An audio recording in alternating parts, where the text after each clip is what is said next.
Ако искаш в твоето семейство да имаш любов, приемане, разбирателство, общуване, хармония тогава трябва да имаш стратегии и техники как да го постигнеш в твоя живот. И една от най-важните стратегии в нашия живот с Никола, в нашето единство е семейна книга. Какво е семейна книга? Съвсем накратко ще ти разкажем и ще дадем пример в това видео как ние правим семейна книга, защото това е една рутина, която имаме в нашето ежедневие вече от много години. От 2020 година започнахме с тази прекрасна семейна книга и написахме, че аз то винаги съм до тебе и ще ти обичам безкрайно във всеки Божий момент. Беше ми важно да го кажа това и да вибрира в нея, затова го записахме и така започнахме да правим нашата семейна книга и си представи днешните семейства. Почти няма общуване, единия там на работа, другия там, децата на детска градина, нямат време за заедност, за единство. И както аз обичам да казвам, днеска не ти трябва семейство, трябва ти единство, т.е.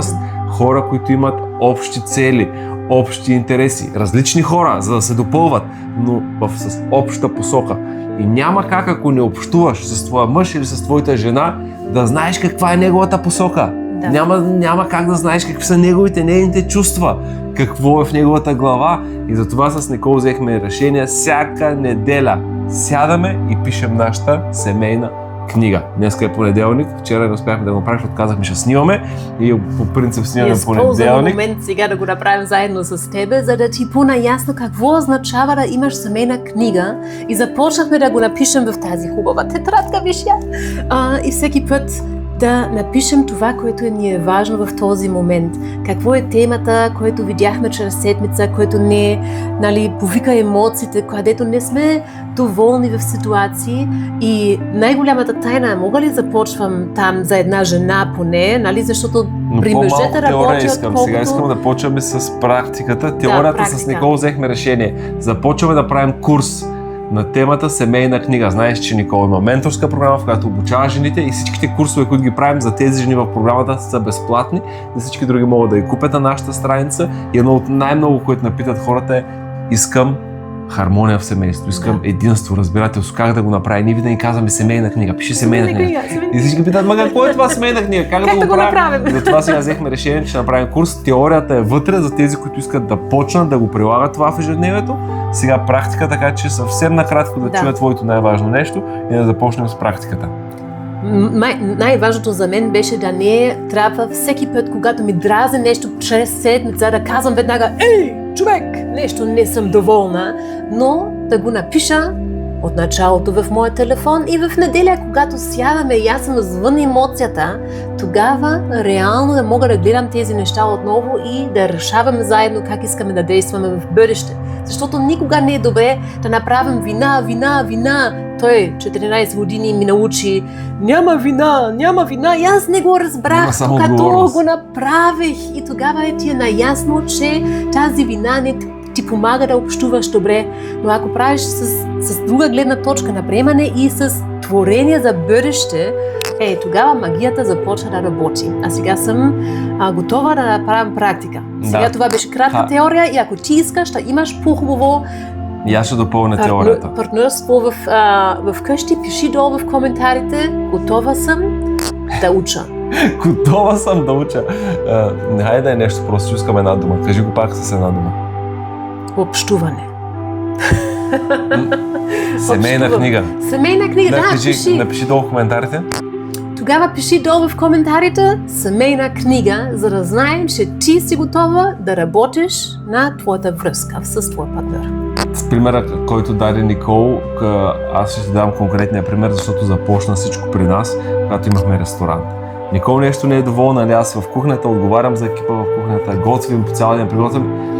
Става най-голямата лудница, гостите идват, ние сме винаги, ако имаш ресторант в кухнята, винаги закъсняваш. Всички искат да поръчат сега и да дойде манджата и да е гореща и да е вкусна. И знаеш каква е лудница и паника. И през това време Никол идва отпред, тя се грижеше за сервиса, за келнерите, отговаряше.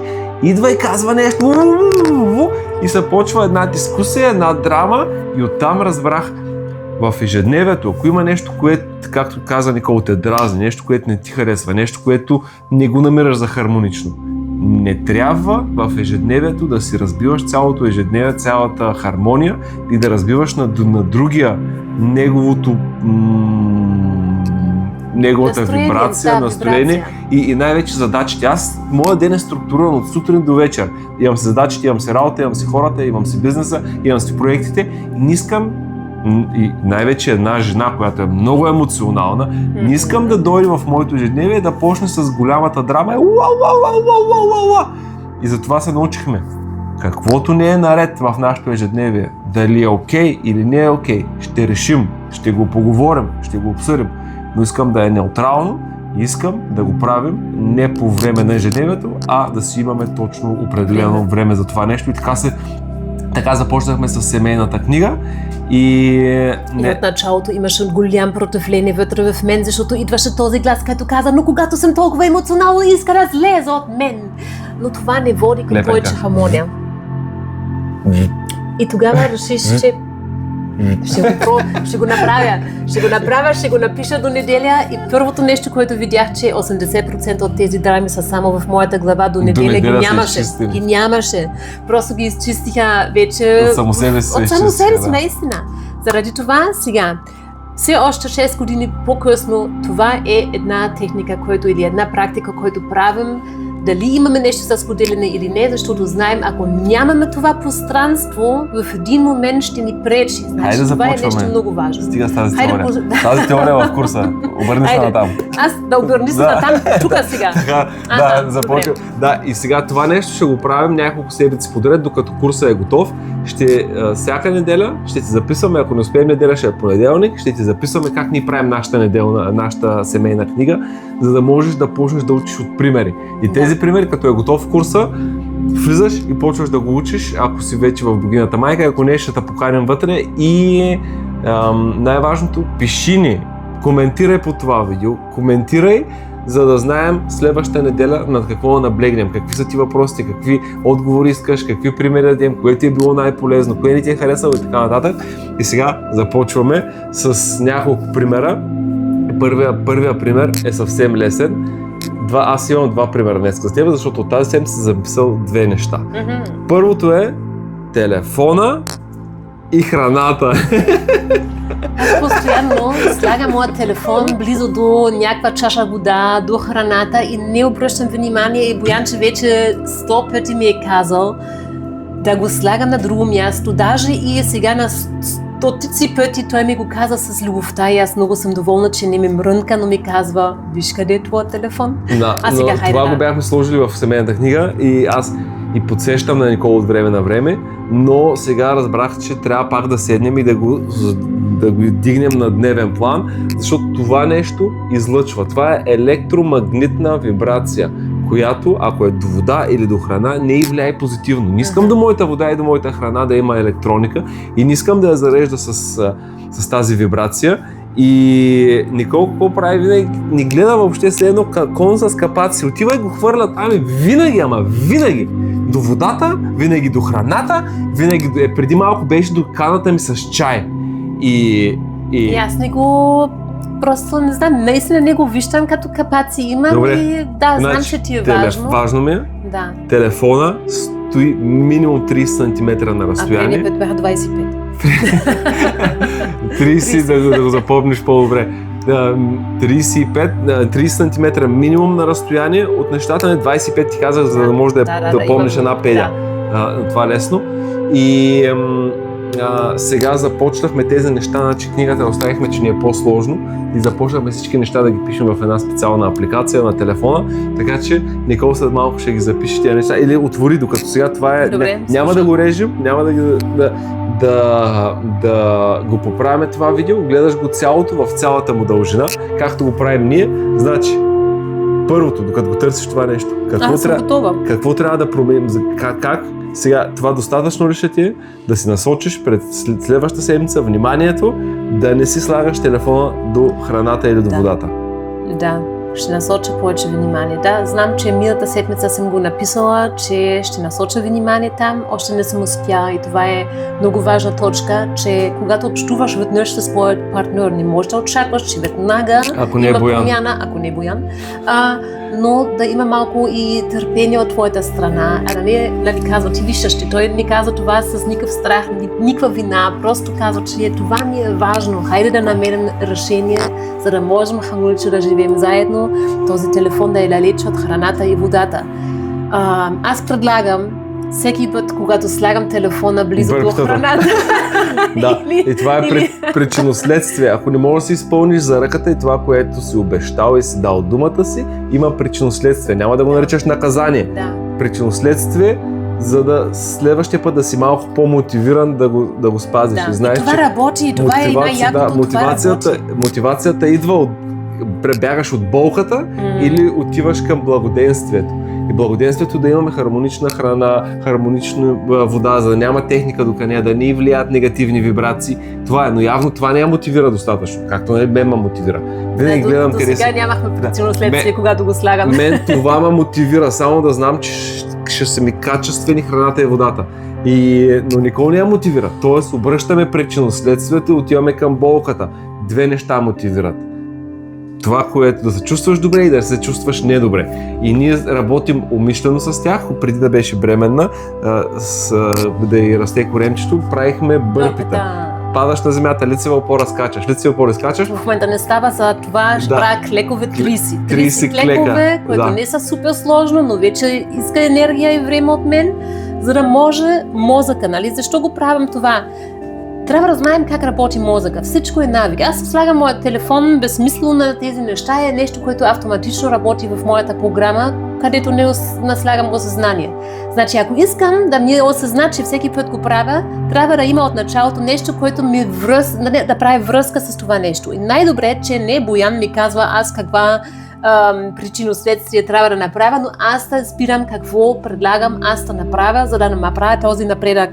И ще ти убеждавам, ако го правя поне 10 пъти, ще спирам. 10 пъти? Това е закона при мен 10 пъти, докато наистина можеш да напишеш нова програма в подсъзнание и просто в този момент, където имаш телефона и виждаш водата, искаш да го слагаш там, твоя мозък прави връзката с тези клекове или бърбета и ти ще слагаш телефона на друго място. Работи. И добре, това значи това е от предната седмица и от преди това написано, нещата в семейната книга трябва да се повтарят. Не трябва, но понякога е нужно, ако още нямаш подобрение. Най-вече да повториш това, което си писал. Сега ще го направим следващия път, когато си писал миналата седмица да го повториш. Добре? Сега това е ясно? Да, това е ясно, написах го. Добре. 30 см далече от храната и напитките, ако не, ще направя 30 клекове. Да, днес преди малко беше сложила до чая. Брои ли са това за 30 клекове? Не, от сега нататък, нали? Няма да поработим миналото. Имаме само тук и сега и напред. Тък му ще да накарам да прави сега клековете тук пред камера. Не сега.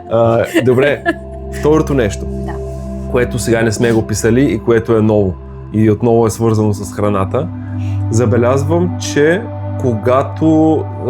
когато наново му свърши времето да учи и се занимава сам, после имате време за игра и след това ти към обяд, късния обяд, отиваш да направиш храната в кухнята. Да.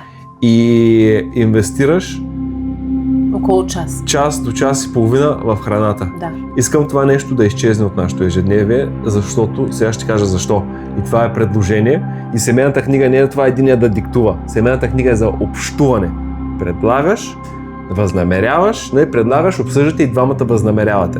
И ти ще готвиш. Значи, искам това нещо да изчезне. Сега чакаме едно или повече бебета. Това значи, че ти ще имаш, като дойдат бебетата, още по-малко време от начало, за да приготвяш храната на нашето семейство. Да, така е. Искам, както правиш хляба. Не ти трябва час на ден, не ти трябва. Хляба е само между другото. Нещо се случва и, примерно, много докато ти до туалетна, ти хващаш лъжицата, объркаш го, слагаш го и е готов, докато свършиш туалетната и си готова. Искам да помислим как на предния ден още ще решим какво ще ядем на следващия ден. Първото, да плануваме по-добре. Второто, имаме намерения с теб все по-малко готвени неща да ядем, за да си поемаме жива храна. Колкото по-малко готвиш, толкова повече време имаш за другите неща. Поне готвенето отнема най-много време. Това значи, че да намалим, да помислим как да го вкараме в ежедневието. Тоест, като станеш, примерно сме го приготвили някои неща на предния ден, картофите са обеляни, нарязани, сложени във вода, ако трябва да ги готвим. Ако не, доматите, чушките са изкарани, приготвени, измити, сложени. Това ще е ден салата на следващия ден, тъй като няма да е студена от хладилника. И това нещо, докато почне ежедневието, да се случва и между другото някои стъпки. И вместо 90 минути, примерно 15 минутки, за да направиш нашата храна. Нещо такова. И говорим за салатите, както е в миксера. Примерно, имаше един ден наблюдавам Никол, прави салата в тази резачка, която ни ги режи. После ги слага нещата и в мивката, докато отиде да ги измие, за да ги подготви за миялната, но те нито са мръсни за миялната, нито трябва да ги миеш, нито трябва да чакат. След като си готова в машината, аз пробвах, слагам една купа с вода и само докато съм готов с машината, вземам едното, плискам го в чистата вода, падам му всичко и го оставям да се изцежда. Плискам, оставям изцежда и да помислим чрез интелигентни машини, интелигентна подготовка и интелигентен начин на хранене, като дойде и бебето, как да се структурираме. От сега имаме 6 месеца, в които да се подготвим, как да структурираме ежедневието така, че готвенето да отпадне и да стане като част от ежедневието, които само малки стъпки се напасват тук-таме и хоп, имаме нещо за ядене. Ако сега в теб като жена има някакъв страх, това е нормално, защото това е промяна. Значи аз имам моя ритъм на живот и всичко, което чуя в момента, моята глава като първия сигнал прави невъзможно. Това е глупости. Просто още нямаш ритъм как да го правиш по-добре. Значи, добре, ще насочим внимание там. Искам като се роди бебето, да имаме вече нов изграден ритъм, без да изпаднем в страх в семейството, защото нямаме баба до нас. Добре, а готов ли си да присъстваш в този процес? Да. Добре.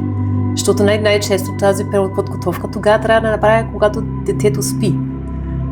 Ако не е, когато е буден, трябва да го направиш. Да, тестваме и това, което ти не е възможно при теб, аз го поемам. Да направим някакви подготовки. И всичко е ритъм в нашия живот. Всички неща, които правим, са рутини, които правим чрез целия ден. И като Боян спомени моя хляб, 20 минути, 3 дена, това е. Сега идват краставици. Добре, май има още един домат. Да, това е нова. Това е нова, да, който учи в момента. И няма да ти страхува, ако още нямаш решение как да стане, но да слушаш твоя партньор. Не ходиш в противление, че не е възможно, да казваш добре. Съпротивление, благодаря. Да казваш добре, разбрахте, че това ти е важно и на мен ще да е много хубаво, ако намерим това решение, само че до сега още не съм намерил начин да направя по този начин. Не е дошъл твоя мъж да бумне на маса и да каже, жено, правим го сега. Да. Понякога това е нужно и обратно е нужно. И ще го намерим, още не мина ясно как, но ще се появи. Добре, значи... и това са трите точки, да помислиш за подготовката, да помислиш аз в кои неща трябва да се включа и да помислиш как да променим начина на това, което ядем. Примерно, за да наготвиш едни спагети с сос от гъби. Колко време? Това става много бързо. Една салата иска най-много време. Готвени манджи стават много бързо. Да категоризираме нещата. Според моето наблюдение е обратно. Трябва да сложим таймер да видим. Според моето наблюдение салата е супер бързо и ако твърдиш нещо друго, ще ти го докажа от опит. Добре. В кухнята. Добре. Май ти трябва да готвиш по-често. Защото салата трябва да белиш, да миеш.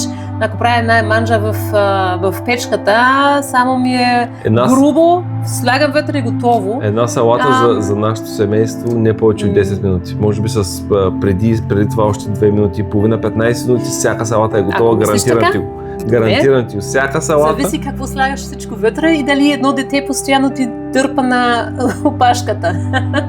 Защото не, че имам 10 минути При мен спокойствие детето там. казва, там Нали? долу играеш сам и ме оставяш Да. на мира и то ме слуша. Той но той на мен, при мен е малко различно. Той знае, че мама е винаги на линия, ако той има нужда от Значи нещо, при ще тебе може би помагам.